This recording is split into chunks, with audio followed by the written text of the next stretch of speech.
Luluto tayo guys ng hipon na ginisa.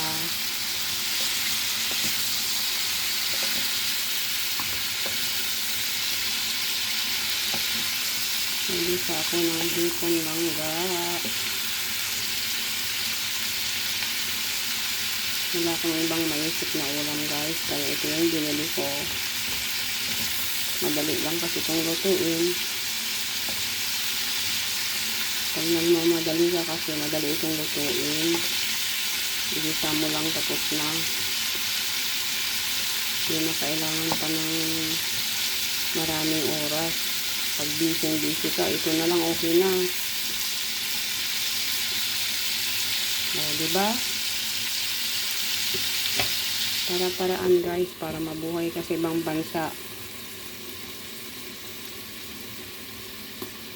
Konting luto pa.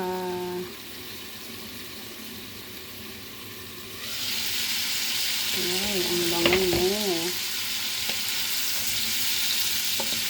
Oh, ito pwede na siya guys. Ganito lang yung gusto ko.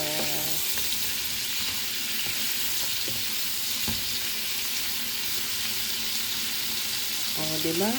Ayan lang. Para maluto siya, takpan muna natin saglit.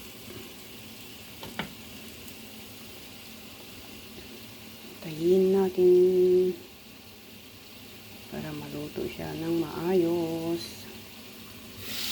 Tcharam! Ang sarap! Niluto ko na guys para kahit na i-freezer ko, pag nagmamadali ako, kuha na lang ng 3 piraso. Ganon.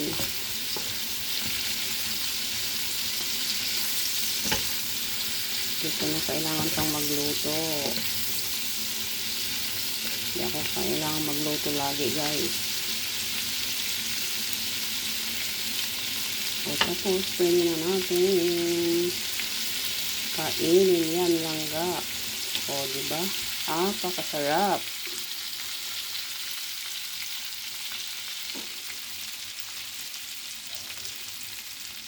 Hipon for lunch. O diba ang sarap? Sarap na to. Pwede na to. O diba? Kalami. Kalami guys. Kain na tayo.